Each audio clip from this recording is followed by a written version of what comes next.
리치 디보스는 돈을 쓰는 것보다 나누는 것을 더 좋아한다. 리치가 고가의 티켓을 예매할 때마다 심각한 고민에 빠진다. 리치를 위해 일하는 패트릭 브로스키의 말이다. 그는 몇 번이나 다른 사람을 돕는 일에 이 돈을 쓰는 게 더 나을 텐데 하고 중얼거린다. 그의 자녀들은 아버지, 다른 사람들을 위해서는 쓸 만큼 썼잖아요. 아버지 자신을 위해 쓰는 돈에도 죄의식을 느낄 필요는 없다고요. 하고 반박하곤 한다. 나는 나의 부가 상당히 부담스러웠던 것이 사실이다. 리치의 말이다. 그러던 어느 날 내 아들 가운데 하나가 이런 말을 했다. 아버지, 억만장자라서 미안하다는 말은 제발 그만 좀 하세요. 그래서 그런 말을 그만하기로 했다. 그 대신 요즘은 내가 가진 부를 잘 활용하는 법, 잘 투자하는 법을 고민하는 데 초점을 맞춘다. 아내와 함께 기도를 하다 보면 결론이 내려지곤 한다. 리치 디보스는 성경에 나오는 크리스천의 자선 정신을 판단 기준으로 삼는다. 그의 친구인 한 성직자는 이렇게 말한다.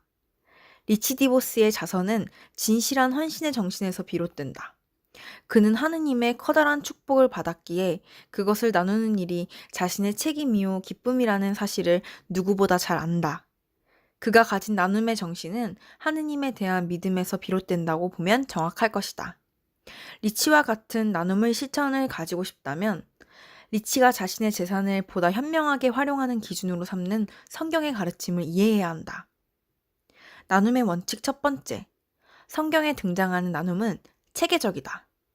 사도 바울은 고린도전서 16장 2절에 매 주일 첫날에 너희 각 사람이 이를 얻은 대로 저축하여 두어서 자선을 행하라고 했다.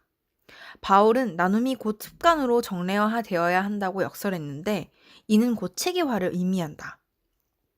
나눔의 원칙 두 번째. 성경에 등장하는 나눔은 수입에 비례한다.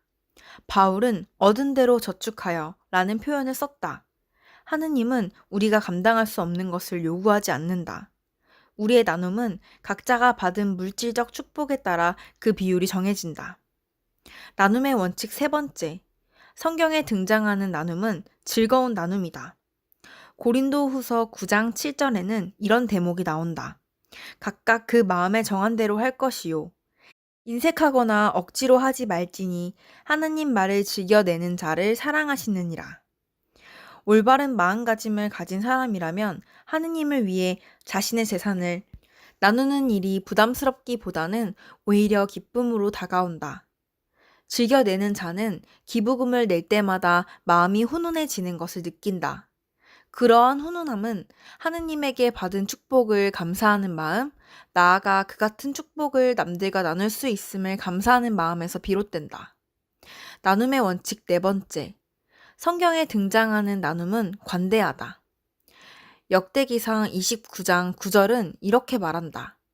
백성이 자기의 즐거이 드림으로 기뻐하였으니 곧 저희가 성심으로 여호와께 즐거이 드림이며 다윗 왕도 기쁨을 이기지 못하여 하니라.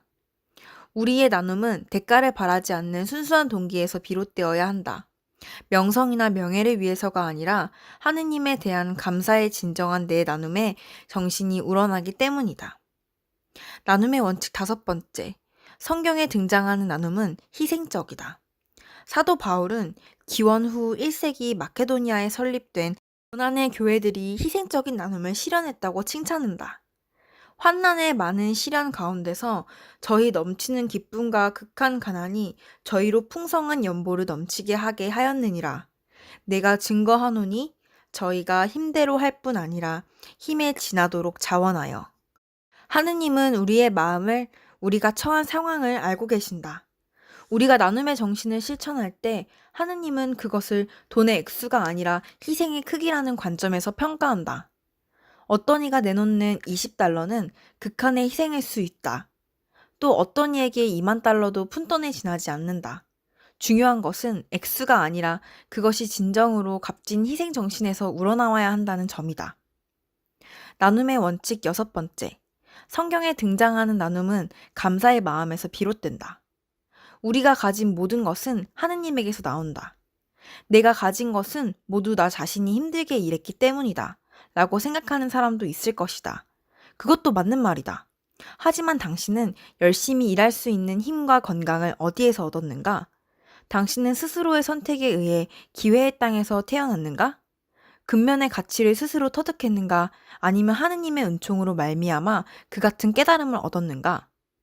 우리가 지금의 우리일 수 있는 것, 나아가 우리가 가진 모든 것은 하느님에게 값없이 얻은 것이다. 그런 감사의 마음은 나눔의 정신을 한층 고무한다. 고린도 후서 9장 11절과 15절을 통해 바울은 이렇게 쓰고 있다. 너희가 모든 일에 넉넉하여 너그럽게 연보함은 우리로 말미암아 하나님께 감사하는 것. 말할 수 없는 그의 은사로 말미암아 하나님께 감사하노라. 나눔의 원칙 7번째, 성경에 등장하는 나눔은 충성의 나눔이다. 하느님은 우리를 믿으시기에 물질적 풍요를 허락하셨고 우리는 그 같은 축복에 충직한 파수꾼이 되어 우리 주변의 사람을 도와야 한다. 고린도서 4장 2절에는 이런 구절이 나온다. 그리고 맡은 자들에게 구할 것은 충성이니라. 나눔의 정신을 실천할 때는 상대방이 그것을 현명하게 효과적으로 쓸 수 있는 사람이나 단체인지를 확인해야 한다. 우리의 나눔이 흥청망청 낭비된다면 그것은 하느님의 영광이 되지도 사람을 돕는 일에 기여하지 못한다. 리치 디보스는 이러한 성경의 원칙을 철저하게 지킨다. 우리도 이 같은 원칙을 실천한다면 우리 자신 삶을 뿐만 아니라 주변 사람들의 삶 역시 커다란 축복을 받을 것이다. 리치와 헬린 부부는 수많은 좋은 일에 수없이 많은 돈을 나누었음에도 불구하고 여전히 겸손한 자세를 잃지 않는다. 리치의 친구이자 리 대학의 총장 폴 코는 나에게 리치의 인간성을 엿보게 하는 일화 한 토막을 들려주었다.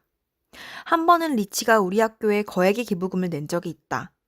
우리는 리치에게 공개적으로 감사의 뜻을 전하고 그의 선행을 알리기 위해 대규모 행사를 준비했다. 그 자리에서 나는 리치에게 청중들에게 소개하고 그가 새로운 눈부신 업적을 요약해서 들려주었다. 이어서 리치가 마이크 앞으로 다가섰다. 그의 첫 마디는 이러했다. 여러분도 아시겠지만 나는 폴콘을 만나기 전에도 꽤 부자였습니다. 그러면서 그는 그런 거액의 기부금을 이끌어낸 나를 칭찬하기 시작하는 거였다. 그는 자신의 선행을 오로지 자신의 업적으로 치부하는 대신 모든 공을 나에게로 돌리고 싶어 했다. 바로 이것이 리치 디보스의 진면목이다. 리치의 심장은 심장 이식 수술에도 전혀 변하지 않았다.